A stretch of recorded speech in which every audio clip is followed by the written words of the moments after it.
जय माँ इंद्राक्षी जय अम्बे। इंद्राक्षी धाम में दर्शकों आप सभी का हम हार्दिक स्वागत करते हैं। आज गंगा दशहरा का बहुत सुंदर पर्व है। आप इसे बहुत अच्छे से मनाइए। कैसे क्या करना होता है सारी जानकारी देंगे। और आज के दिन ही गायत्री जयंती है। कहीं कहीं गायत्री जयंती का ये पर्व कल भी मनाया जाएगा, लेकिन आज भी मुख्य रूप से गायत्री जयंती है और गंगा दशहरा है। ज्येष्ठ मास के शुक्ल पक्ष की 10वीं तिथि को हम हमेशा गंगा दशहरा मनाते हैं और भगवती गंगा दशहरा 10 प्रकार के पापों से हमें बचाती हैं, उन पापों से हमें मुक्त करती हैं। घर घर में गंगा जल रखा होता है। भगवती की कृपा घर घर में बरसती है और बरसनी भी चाहिए। तो पहले आज का पंचांग हम पढ़ लें, फिर हम गायत्री जयंती और गंगा दशहरा की बातें आपसे करते हैं और हमें क्या क्या करना चाहिए सारी चर्चा संक्षिप्त रूप में हम आपको बताएंगे। आज का पंचांग देखें। 30 मई सन 2023 संवत 2080, ज्येष्ठ मास शुक्ल पक्ष, तिथि आज दशमी है, नक्षत्र हस्त है, राहु काल 3 से 4:30, दिशा शूल उत्तर दिशा। भगवती गंगा सभी को अपना विशेष स्नेह और आशीर्वाद प्रदान करें।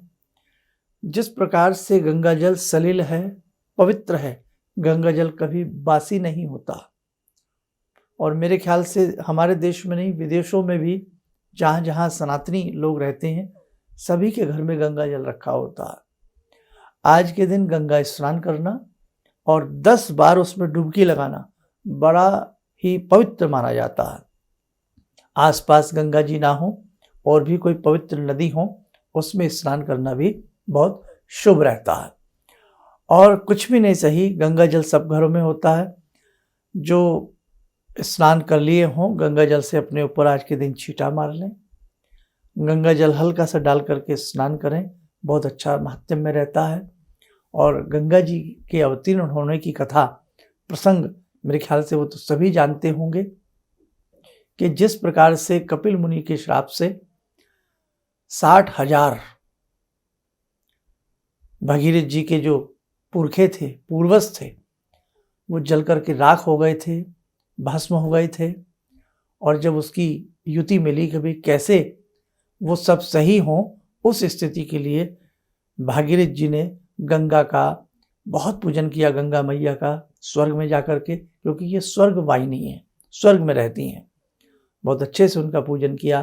तब भगवती ने उन्हें आशीर्वाद दिया और उन्हीं के उस भक्ति भाव से प्रसन्न होकर के गंगा मैया ने इस धरा पर अपना रूप किस प्रकार से सभी जानते हैं आगे की तो बातें। तो आइए सबसे पहले हम गंगा मैया को नमन करते हैं। आइए हमारे साथ भगवती गंगा को प्रणाम करें। हे मातु गंगे, देवताओं और राक्षसों से वंदित आपके दिव्य चरण कमलों में नमस्कार करता हूँ, जो मनुष्यों को नित्य ही उनके भावानुसार भुक्ति और मुक्ति प्रदान करते हैं। गंगा जी देव नदी हैं। वे मनुष्य मात्र के कल्याण के लिए धरती पर आईं। धरती पर उनका अवतरण ज्येष्ठ शुक्ल पक्ष की दशमी को हुआ। यह तिथि उन्हीं के नाम पर गंगा दशहरा से प्रसिद्ध हुई।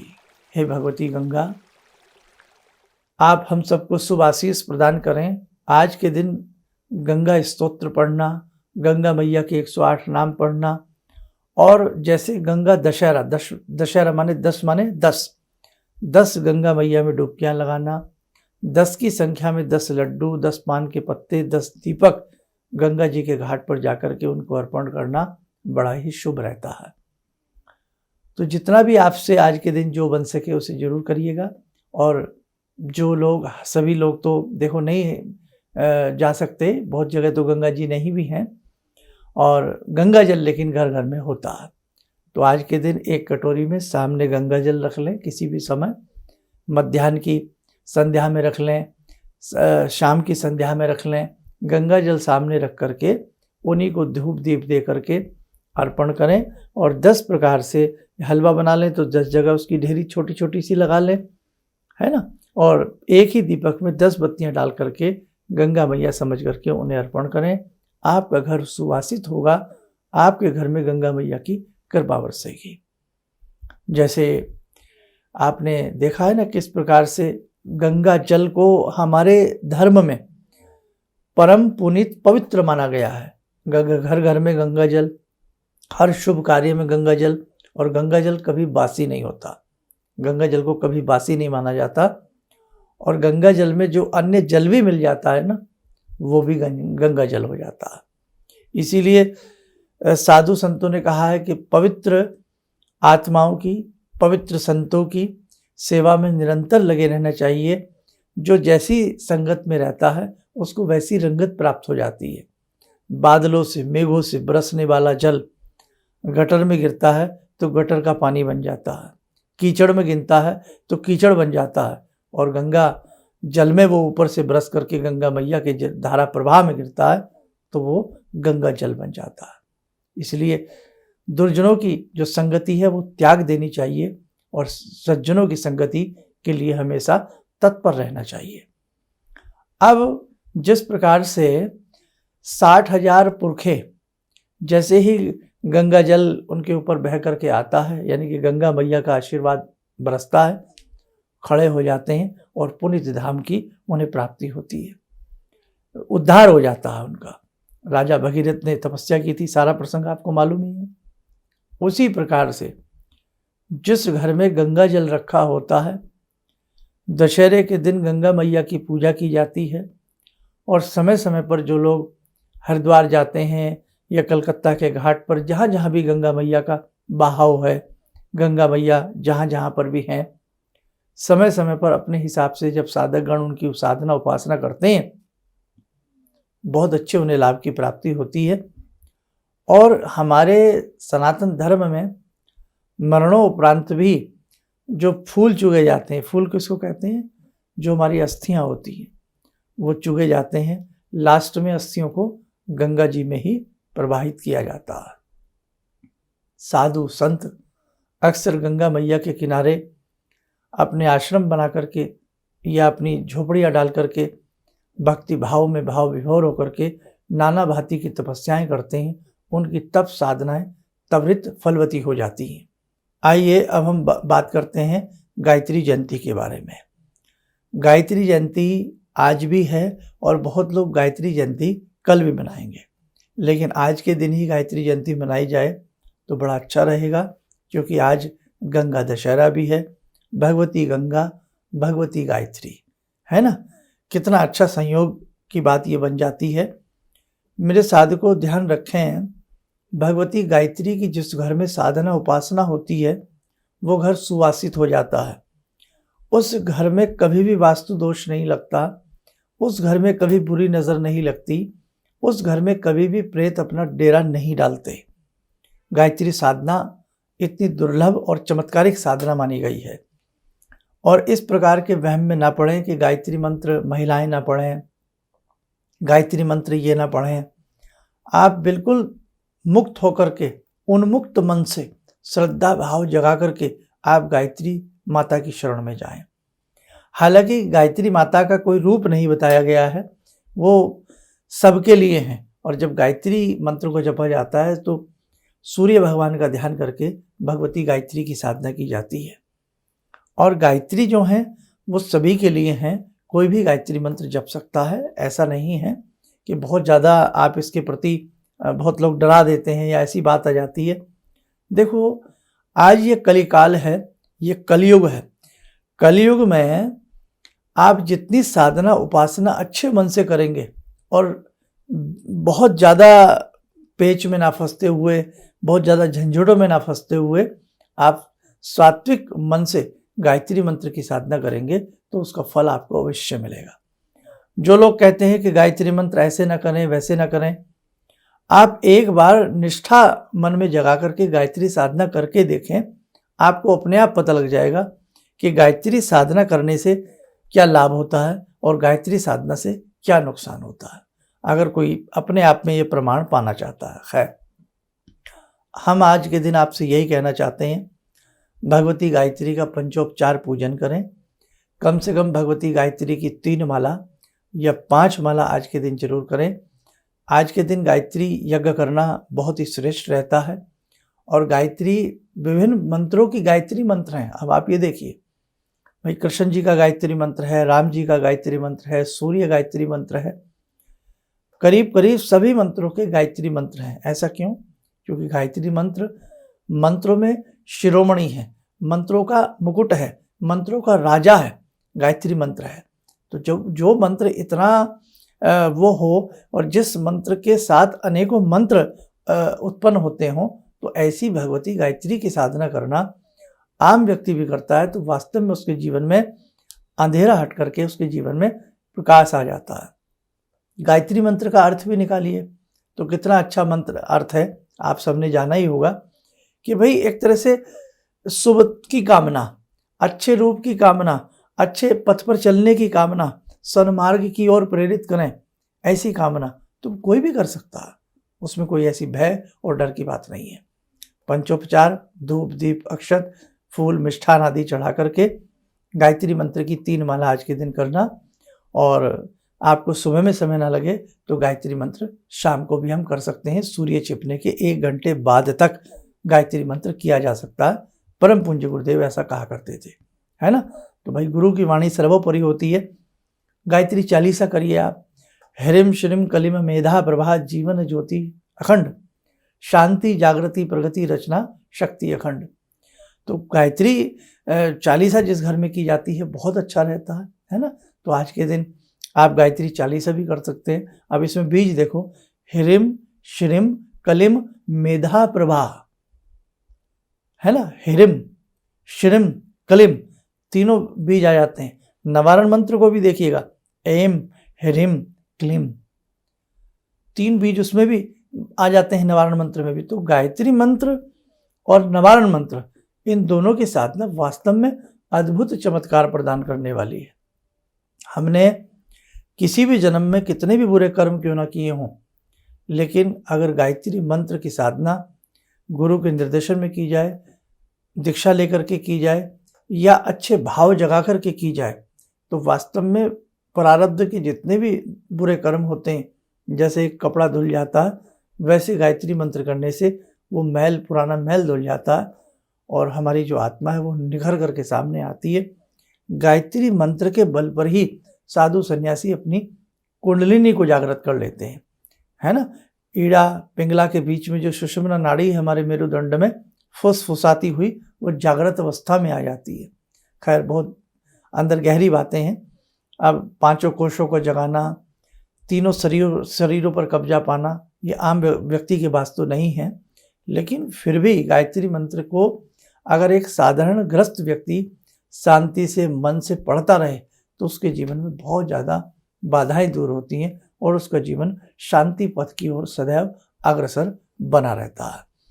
आप एक बार अपने जीवन में शांति कुंज जरूर जाएं। हरिद्वार जाकर के किसी से भी पूछ लें, हमें शांति कुंज जाना है, नाम शांति कुंज है। पैर रखते ही आपको शांति का आभास होने लगेगा। और परम पूज्य गुरुदेव ने जितना भी लिटरेचर लिखा है, साहित्य लिखा है, उस साहित्य को आप ऑनलाइन भी मंगा सकते हैं। गुजराती भाषा में भी है, तमिल में भी है, उड़िया में भी है, नाना भाषाओं में गुरुदेव ने साहित्य लिखा है गायत्री के ऊपर। आप उसे एक बार अपने जीवन में जरूर पढ़िएगा। और इस बार एक छोटा सा कार्य भी है कि जो ये आयोजन होने वाला है 18 जून का, उसमें भी परम पूज्य गुरुदेव की जो पुस्तकें हैं वो वितरण की जाएंगी। तो जो भी वहाँ पर भक्तजन आ रहे हैं वो भी उन पुस्तकों से लेकर के आगे उन्हें पढ़िए और आगे फिर आप और भी पुस्तकें वहाँ से मंगा सकते हैं। और बहुत ही, जैसे गीता प्रेस की पुस्तकें हैं, बहुत ही मूल्य रेट पर हैं, ऐसे ही शांति कुंज से जो भी प्रकाशित पुस्तकें होती हैं बहुत ही मूल्य रेट पर होती हैं। अखंड ज्योति एक विशेष पत्रिका है, मासिक पत्रिका है, महीने में 1 बार आती है, उसे भी आप पढ़िए तो आपको गायत्री से संबंधित बहुत सॉलिड और ठोस जानकारी आपको प्राप्त होती चली जाएगी। आइए, समय हो चला आज की ध्यान साधना का। जुड़ते हैं भगवती से। ॐ सिन्दूरारुणविग्रहां त्रिनयनां माणिक्यमूलस्फुरात् स्तारानायकशेखरं स्मितमुखी भापेन वक्षोरुवां पाणिभ्यामलपूर्णरत्नचषकां रत्नोत्परां बिभ्रति सौम्यां रत्नघटस्थरक्तचरणां ध्यायेत्परां अम्बिकां खड्गं चक्रगदेषु चापपरिगान् चूलम्बुसुण्डिं शिरा शङ्खं संदधतीं करे स्त्रीनयनां सर्वाङ्गभूषावृतां नीलास्मद्युतिमास्य पाददशकां सेवे महाकालिकां यामास्तो स्वपितैहरो कमलजो हन्तुं मधुं कैटवम् विद्युद्दामसमप्रभां मृगपते स्कन्दस्थितां भीषणां कन्या विहकरवालखेटविलसा धस्ताविरासेवितां हस्तैश्चक्रगदाशिखेटविशिखां चापं गुणं तर्जनीं विप्राणामलिलात्मिकां शशिधरां दुर्गां त्रिनेत्रां भजे। आइए कवच बनाएं, ध्यान करें। भगवती गायत्री का शुभ आशीष हम सबके ऊपर बरस रहा है। गायत्री मंत्र आप हमारे साथ एक बार पढ़ लें। ओम भूर्भुवः स्वः तत्सवितुर्वरेण्यं भर्गो देवस्य धीमहि धियो यो नः प्रचोदयात्। ओम बोलते हुए आंखें खोलें। देखिएगा साधकों, भगवती गायत्री मंत्र हमें जरूर पढ़ना चाहिए। आप सुबह समय निकालें 10 मिनट का, या शाम को समय निकालें 10-15 मिनट का, आपसे जैसा भी बन पड़े आप गायत्री मंत्र या गायत्री चालीसा, और यदि पहले आप गायत्री मंत्र पढ़ लें फिर गायत्री चालीसा कर लें, आपके लिए बहुत अच्छा रहेगा। जिन लोगों को मन स्थिर नहीं रहता है, जिन लोगों के मन में अशांति बनी रहती है, जो लोग भटकते रहते हैं, जिन्हें दीक्षा का मार्ग नहीं मिल रहा है, जिन्हें गुरु मार्ग प्राप्त नहीं हो रहा है, जिन्हें साधना शैली समझ में नहीं आ रही है, उन्हें तो गायत्री मंत्र ज़रूर एक बार पढ़ना चाहिए और अपने आप उन्हें साधना मार्ग में रास्ते नज़र आने लग जाएंगे। तो बस आज के लिए इतना ही कहना चाहते हैं। बहुत अच्छे से गंगा दशहरा के पर्व पर और गायत्री जयंती के पर्व पर भगवती आपका कल्याण करें, समस्त प्रकार के सुखों की आपको प्राप्ति हो, आपका कल्याण हो। ओम सर्वे भवन्तु सुखिनः, सर्वे सन्तु निरामया, सर्वे भद्राणि पश्यन्तु, मा कश्चित् दुर्भाग् भवेत्। जय जय अम्बे। जी, मेरा नाम रवि कुमार सिंह है। मैं छत्तीसगढ़ रायपुर से हूँ। मैं गुरु दीक्षा भी लिया हूँ। इनके बताए मार्ग पर चलने की प्रयास तो पहले से भी कर रहा हूँ और आगे भी करता रहूँगा। और मेरा लोगों से यही कहना है कि इनके बताए मार्ग पर चलें। ऐसा इसलिए कि सच के मार्ग पर चलने वाले बहुत कम लोग मिलते हैं। ये सिर्फ कहते हैं भगवान से जुड़ो और साधना करो, और भगवान से बड़ी शक्ति तो कोई नहीं है। गुरु, गुरु के बाद भगवान, गुरु, माता पिता और भगवान, ये तीन चीज़ को अगर हम लोग अपना लें अपने जीवन में तो फिर नहीं लगता है कि हमें किसी की ज़रूरत पड़े। हमारे लिए तो बस अब जो भी हैं सो गुरु जी ही हैं। किसी भी समस्या के समाधान के लिए मिले प्रसिद्ध हस्तरेखा एवं वास्तु विशेषज्ञ प्रोफेसर धर्मेंद्र शर्मा जी से। नोट: शिविर में भाग लेने हेतु एवं व्यक्तिगत रूप से मिलने के लिए कॉल करने का समय सुबह 10 बजे से शाम 6 बजे तक। हमारे विभिन्न ज्ञानवर्धक कार्यक्रम देखने के लिए आप हमें अभी सब्सक्राइब करें, बेल आइकन को प्रेस करें ताकि आप देख सकें हमारा कार्यक्रम सबसे पहले। और अधिक जानकारी के लिए फेसबुक पेज को लाइक करना न भूलें।